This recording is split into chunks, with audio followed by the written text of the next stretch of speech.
Hello friends, welcome to एक medical education. आज हम डिस्कस करेंगे यूरेथ्राइटिस। यूरेथ्राइटिस मतलब टर्म सही समझ आ रहा होगा कि यूरेथ्रा में इन्फ्लामेशन। तो डेफिनेशन में it is inflammation of urethra. Main इतना ही अगर लिखना है तो it is a disease of renal system in which urethra is inflamed.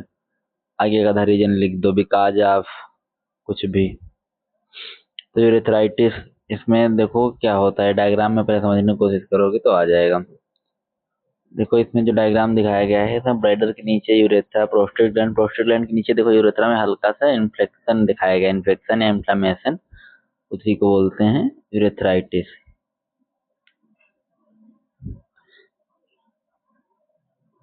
तो इसमें व्हाइट ब्लड सेल देखो, ये पूरा डायग्राम अगर समझ गए तो आ जाएगा।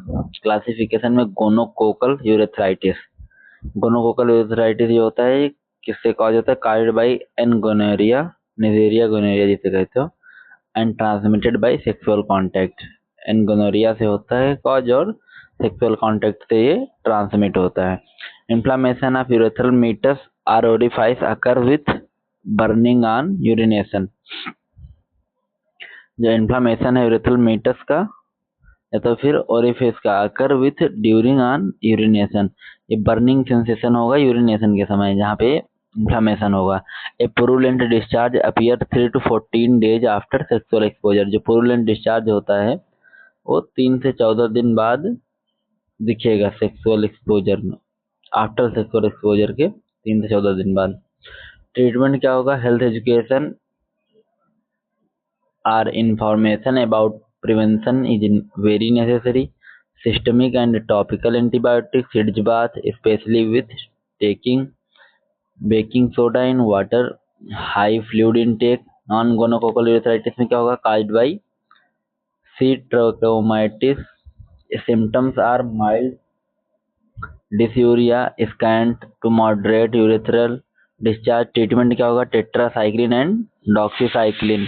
In patients who do not respond to who are allergic to tetracycline, erythromycin may be substituted. आगे किसमें हेडिंग होंगी? इसका कॉज क्या होगा? तो कॉज में मान लो जेनेटिक, तो जेनेटिक हो रिस्क है जेनेटिक के, या फिर मल्टीपल सेक्सुअल पार्टनर हो गया, एल्कोहलिज्म हो गया, ट्रामा हो गया, यही सब कंडीशन से हो सकता है कॉज इसका। और साइन सिम्टम में क्या होगा? बर्निंग सेंसेशन इन यूरिनेशन होगा, और ओलिगोरिया हो सकता है, डिफिकल्टी इन यूरिनेशन होगा, पेन ड्यूरिंग यूरिनेशन, ये सब इसके साइन सिम्टम दिखेंगे। डायग्नोस्टिक इवैल्यूएशन में हिस्ट्री कलेक्शन, फिजिकल एग्जामिनेशन और हाँ, और सीटी स्कैन हो सकता है, ब्लड टेस्ट हो सकते हैं। ब्लड टेस्ट में डब्ल्यूबीसी का लेवल बढ़ा मिलेगा। यही सब होंगे यूरेथ्राइटिस में। कोई नॉर्मल डिजीज कंडीशन इतना ये कुछ सब नहीं है। बस यूरेथ्राइटिस का मतलब पता हो, लिख सकते हैं यूरेथ्रल इन्फ्लेमेशन किस हो रहा है। क्लासिफिकेशन इसके दो हैं, वो दोनों याद रखना, गोनोकोकल और नॉन गोनोकोकल बस। Thank you for watching, like and subscribe this channel.